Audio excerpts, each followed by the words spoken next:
Apa khabar semua? Dalam video ni kita nak tengok tentang satu bangunan ni yang punyalah besar. Kalau kita jalan kaki keliling fasiliti ni, kita kena jalan sejauh 10 kilometer.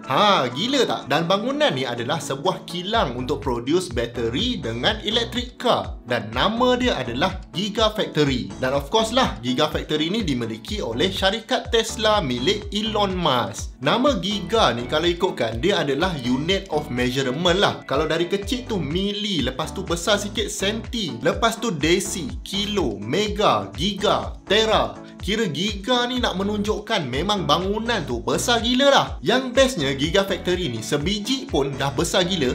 Tapi sekarang ni dah ada 5 biji dalam dunia ni. Satu dekat Nevada, satu dekat New York, satu dekat Texas, satu dekat Berlin dan satu dekat Shanghai, China. Mungkin satu hari nanti ada sebiji dekat Kulim, Kedah. Mana nak tahu kan? Sebab Elon Musk nak buat banyak lagi kilang ni. Jadi kenapa kilang ni dibina dan kenapa mesti saiz dia tu tak agak-agak dia punya besar dia?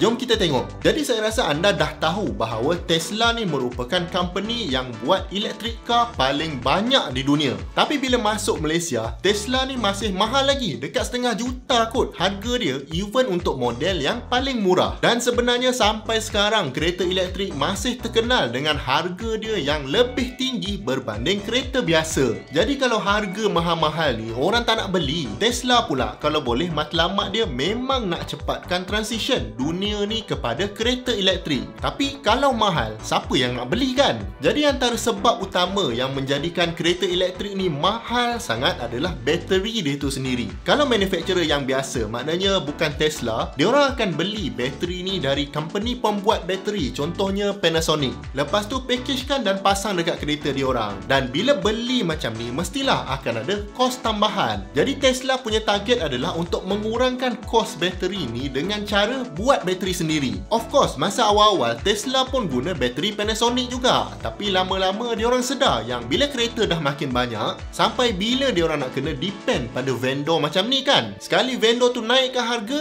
kan dah sakit hati. Tapi sebelum tu, kalau anda berminat dengan info-info teknologi otomotif macam ni, saya ada emailkan Nota Ahad setiap minggu terus ke email anda. Sekarang ni dah ada dalam 10,000 orang join dan feedback memang bagus. Jadi kalau korang belum join, pastikan korang sign up untuk dapat Nota Ahad ni. Pendaftaran percuma saja, link saya letak dekat bawah. Okey, jom kita sambung. Kalau korang fikirkan kilang nak buat kereta tu saja dah makan space, betul tak? Ini nak tambah pula dengan kilang buat bateri. Banyak manufacturer lain kalau nak tahu, kilang dia sebenarnya terpecah-pecah tau. Nak proses raw material dekat bangunan lain, engine datang dari bangunan lain, nak assemble tu dekat bangunan lain, nak delivery pada customer dekat bangunan lain pula. Jadi benda ni tak efisien. Dan company Tesla ni pula, kalau boleh semua benda dia nak buat bagi efisien. Jadi untuk bagi semua benda ni boleh duduk dalam satu tempat yang sama, itu yang diorang bina Gigafactory yang besar gajah ni. Pada satu-satu masa, kalau dekat Nevada tu contohnya, boleh ada lebih 10,000 orang bekerja dekat situ. Memang ramai gila. Tak boleh nak jalan pun dari hujung ke hujung kilang tu, kena naik kereta. Kalau kita lah kerja situ, confirm kita tak larat nak kenal semua 10,000 orang ni.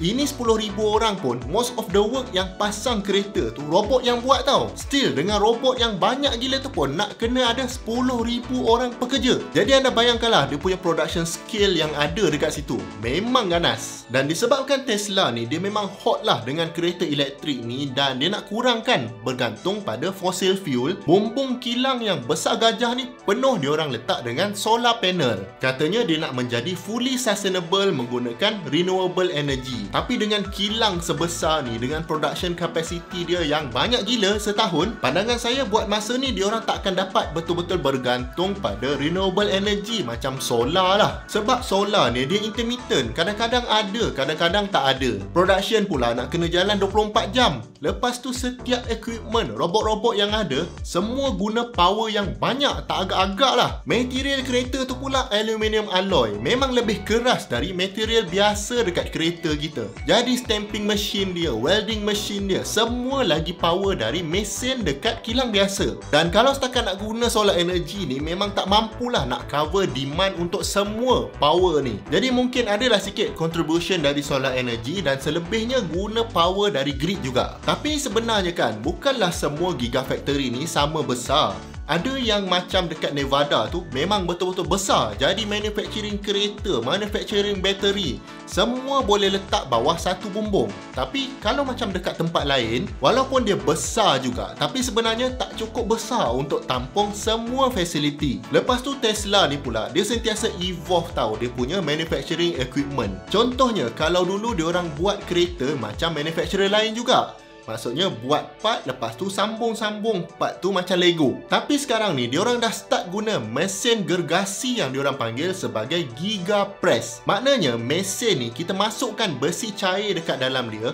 Lepas tu mesin ni dia ada cukup power untuk press molten metal ni untuk ikut bentuk cast yang kita nak. Dan saiz cast ataupun acuan ni pula memang besar. Jadi dengan mesin ni, apa yang Tesla boleh buat adalah keseluruhan part depan kereta tu boleh dibuat guna satu komponen je. Part belakang kereta tu pun, keseluruhan frame belakang kereta tu boleh dibuat guna satu komponen juga. Memang efisien. Jadi ada frame depan, frame belakang, bateri. Memang simple. Tak payah dah nak welding lagi, nak kena pasang bolt dengan nut lah, dan tak payah ada join-join yang tak perlu. Jadi kereta ni akan jadi lebih stiff dan lebih solid lah untuk kita bawa. Dan kemungkinan part tu nak tercabut pun tak tinggi sebab tak ada joints. Kereta pun akan jadi lagi kuat kalau berlaku kemalangan. Cuma mungkin lepas aksiden tu nangislah nak ganti. Tapi innovation yang macam ni lah yang manufacturer lain tak terfikir pun. Jadi benda ni jadi satu lagi sebab kenapa sebahagian Gigafactory walaupun besar tapi masih tak cukup besar. Sampai diorang kena buat bengkel pula dekat luar kilang tu untuk letak Giga Press machine ni. Satu lagi elemen penting dalam Gigafactory ni yang kita jarang sebut adalah dia punya battery manufacturing facility. Tadi kita dah sebut kalau dia manufacture bateri sendiri mesti boleh murah dia punya kereta. Sekarang ni kalau korang nak tahu, ada satu Gigafactory yang produce kuantiti bateri yang sangat banyak sampai kalau semua manufacturer kereta elektrik yang lain combine bateri production dia, Tesla keluarkan lagi banyak bateri dari tu. Banyak gila kan? Dan selain dari produce bateri, buat kereta, diorang pun tetap kena buat research untuk advancekan bateri teknologi ni. Sekarang ni dengan adanya manufacturing facility macam Gigafactory ni, kira dah cukup bagus dah. Company kereta lain tak ada pun facility macam ni, tapi diorang still kena cari lagi teknologi yang baru. Contoh kalau guna lithium ion battery, sampai bila lithium tu akan ada dekat bumi ni? Mungkin satu hari akan habis juga. Jadi akan berulang lagi lah masalah yang diorang cuba settlekan, iaitu kebergantungan pada fossil fuel. Nanti minyak dah habis, lepas tu lithium pula habis. Jadi tak selesai juga masalah. Tapi bateri Tesla pun kalau ikutkan sekarang ni memang lebih canggih dari bateri company lain. Dan diorang memang perlukan bateri yang hebat-hebat ni sebab banyak lagi produk dia nak launch. Contohnya macam Roadster baru, lepas tu ada Cybertruck, lepas tu ada lori lagi yang besar tu. Ini semua bukan boleh guna bateri biasa. Kalau tidak, range dia memang sikit. Apa-apa pun, kalau korang dah tonton sampai sini, korang punya knowledge pasal Gigafactory ni dah jauh lagi banyak dari orang lain dekat Malaysia ni. Dan kalau anda nak terus menerima info best-best yang macam ni, jemput sign up untuk terima Nota Ahad setiap minggu bersama-sama dengan 10,000 lagi pendengar yang dah subscribe. Link ada dekat bawah. Pendaftaran percuma saja. Okey, jemput tonton banyak lagi video-video best dekat sini dengan dekat sini. Jumpa lagi di video yang akan datang. Assalamualaikum.